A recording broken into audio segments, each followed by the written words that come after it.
Hi everyone, my name is Barbara. You can call me Scotch if you like, okay? I prefer Mrs. God because it just reminds me of God's wife, okay? So you can call me that. Today's video, I'm just going to talk briefly about what marriage is. So God helped me understand what marriage is, and He likened it to something that I feel like will be useful for all of us. So if you want to get married, if you are in the process, if you're already there or you are out of it and you're rethinking, getting back in there, this is a video for you. Okay, so you remember when we were in school, I don't know what that program or course is called in your school, but for mine it was called, for my school it was called social studies, and the teachers were saying something like marriage is a relationship, or sorry, it's an agreement between two people, and then what, that's where they left us off. And then what they told us the meaning of marriage, but no one actually gave us into detail what it looks like or what do we even liken it to, and our parents, they don't also do their job. You get it? They just made us, the girls, learn how to wash dishes, clean their house, and be good wives. But they didn't tell us that they're teaching us to be good wives. It's just to help do the chores and all of that. And the guys were out there playing football. So it's like no one really taught us about marriage and what it's all about. Okay, so today God wants us to undo a whole lot of things. So there's going to be a whole lot of unpacking. Okay, so get ready to unpack with me. So God explained this to me.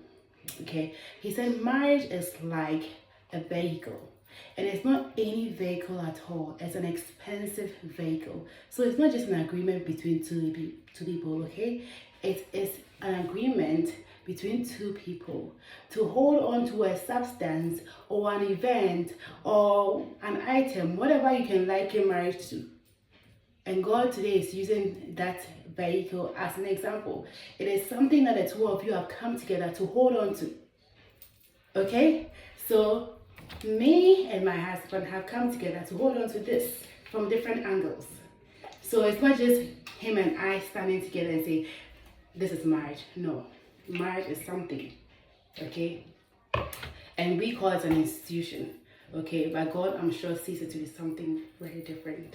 But to the human, for the human understanding, let's use a substance that we both agreed to come together to, hold on to. Okay, so in this situation, God is saying it's an expensive vehicle, meaning that nobody at all can be driving it. Okay, so I'm looking here to get my notes.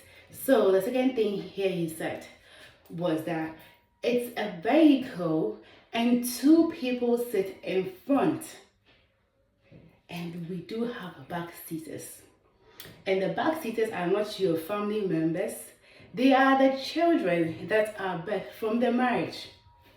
So we do have front seaters and we do have back seaters. Okay, now this car or vehicle, remember, that's an expensive one. What do you do when you do have an expensive vehicle? What you want to do is to ensure that it stays the way you bought it. You want to make sure that it still looks shiny. You're doing all the maintenance in the world. And who drives an expensive car? Is it a woman? If there's a man in the house and he got an expensive car, who usually drives that car? It's the man, right? Because he doesn't want the woman to give him excuses. Oh, babe, I just crashed your car. Oh, I just, run over the sidewalk and your rims are, looking like, all those excuses that women can give when they do have cars. Okay, so usually men would not want a woman to drive the expensive car. So it's a man that drives this expensive car, and the woman is his co-driver. Now, what's the role of a co-driver? What you do is to drive with the person. I'm not saying that drive with the person in the sense that, hey, pressing the brake, hey, pass here, pass it. No, men do not want that. They want us to be the second eye and watch. So whilst you are sitting next to him, what you have to do is to tell him, hey, babe, you're going too fast. Or, babe, there's a woman coming here. She wants to cross. Or, babe, did you see that? That's what we are supposed to do. Not in a way that would irritate him, but in a way that is caring, loving, and showing that you are also watching with him. Okay, now what is the destination? The destination we have here is success.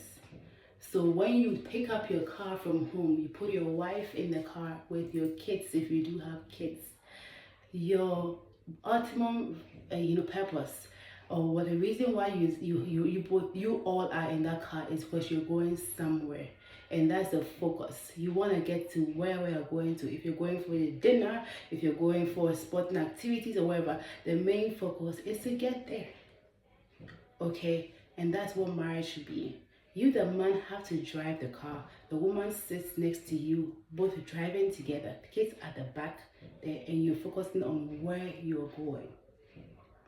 Okay, so now if you are the man and you think that this car is precious to you, it's an expensive car, you worked so hard to get this car, how do you drive this car? Do you cross anybody at all? Do you get so close to the car in front of you? Like, you know how you drive when you do have an expensive car, right? Or even you have even not an expensive car, something that is like brand new to you. You drive so carefully. Now, if you're going to be driving recklessly, remember that you're going to be crushing other people. Okay, when you have an accident, it's just not going to be you, it's going to be your wife and the kids behind you. Now, if it's just you and your wife, it could be a recoverable accident. But if it involves kids, it could be very fatal. So what do you have to do as a man? Drive carefully. Drive the marriage carefully. You don't have to be reckless. You are driving, leading their entire family to a destination called success. And you have to drive in a way that will take us all safely to that place. Remember very well that there are back seaters. Now the back seaters are not looking behind them, they're looking ahead, and all they see is mommy and daddy.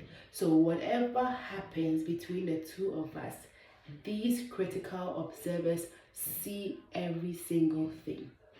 You and I don't look back when we're driving. We look ahead of us. So we should be focused on the destination. But the kids are not focused on the destination because they don't even know where we are going. But you are their destination. You are the one that they're focusing on. So if the two of you are clashing, if the two of you are constantly, bumping heads, if you're not agreeing, if you do not agree on the destination, one person wants to stop at McDonald's, the other person says, I want to stop at Wendy's, the other person said, let's go, the other person said, let's stop. Critical observers are seeing everything and they are learning from us. So we all have to make sure that we are agreeing on the common destination, whilst the backseaters are watching people who are a team and are acting like a team. Okay, so I hope I've exhausted everything. So if you want to get married, remember that marriage is like a car, an expensive car, or a brand new car, however you want to put it. Our destination is success. The husband drives, the woman drives with him. Okay? Then if you do have children, they are the backseaters. They are the ones going to be observing you. Remember, if you want to be picking anybody else on the road, the side chicks and the side hens and all of that, remember that the car is going to get clumsy. Okay? If the car is going to get clumsy, your children are going to be squished up behind. So just let it be a one family vehicle with you and your kids. No more, side hens and side chicks. Let them be. There are other cars that are empty. Okay? There's somebody behind you who is a solo rider and he can pick that person. It's not your duty to be picking other people on the sides. It's not your duty to absorb all the men or women. Okay? So I hope I've given you something that you can think about, and share this, subscribe, don't forget, and thank you guys for always being there to watch my videos. Love you guys.